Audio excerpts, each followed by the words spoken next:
Hello बच्चों, let's understand question firstly. देखिए question आपसे क्या बोलना चाहता है। तो क्वेश्चन में आपको गिवन है दो लिस्ट 1 और 2, और इनको जो रिएक्शन में कंडीशन दिया हुआ है उसके बिहाफ पे हमें मैच आउट करना है। अब देखिए कि क्वेश्चन आपसे बोलता है लिस्ट 1 एल्काइल क्लोराइड्स हैं, लिस्ट 2 है इनके रेट ऑफ सॉल्वोलाइसिस का। Select the correct answer of using code given below. That means कि किसी भी हैलाइड का रिएक्शन हम सॉल्वोलाइसिस दैट मीन्स हाइड्रोलाइसिस से लेते हैं, प्रोडक्ट शुड बी आरसीएल। इस रिएक्शन का मैकेनिज्म हमें कंसीडर करना है SN1 और फाइंड करना है ऑर्डर ऑफ रेट को। अब देखिए कि अगर SN1 मैकेनिज्म की बात है तो यहाँ पे इंटरमीडिएट बनता है कार्बोकेटायन, और जो रेट है ये मेजरली डिपेंड होता है this intermediate stability. That means rate is directly proportional to stability of this carbocation. तो इन चारों में ए से लेके और बी तक फर्स्टली हमें कार्बोकेटायन बनाना पड़ेगा, और सबसे पहले हमें फाइंड करना पड़ेगा ऑर्डर ऑफ स्टेबिलिटी। अब देखिए कि ए में जब आप Cl माइनस को लीव कराओगे तो सिंपल ये 1 डिग्री केटायन बनेगा। जब बी में Cl माइनस को आप लीव कराओगे तो ये 1 डिग्री तो बनेगा बट कॉन्जुगेटेड है पाई बॉन्ड के साथ। दैट मीन्स कि यहाँ पे स्टेबिलिटी किससे आ जाएगा, रेजोनेंस से।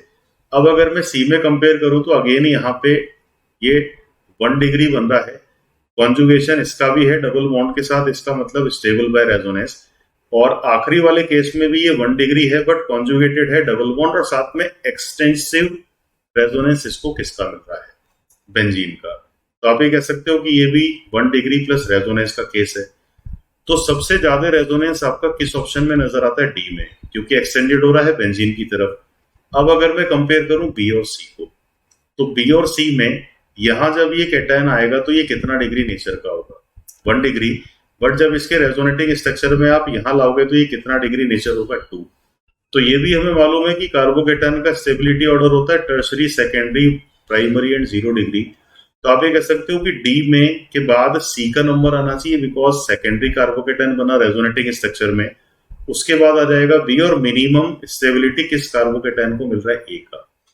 तो स्टेबिलिटी ऑफ कैटायन ही यहाँ पे किसका एक ऑर्डर माना जाएगा, रिएक्शन रेट का।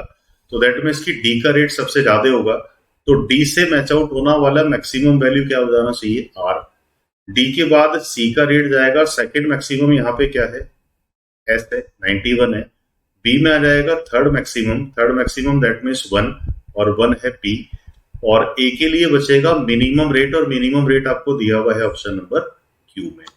तो ये एक मैचिंग हो जाएगा ABCD के लिए, और इसी तरीके से लिस्ट 1 और 2 को यहाँ पे हमें मैच करना है। तो I hope you understood this question. All the best.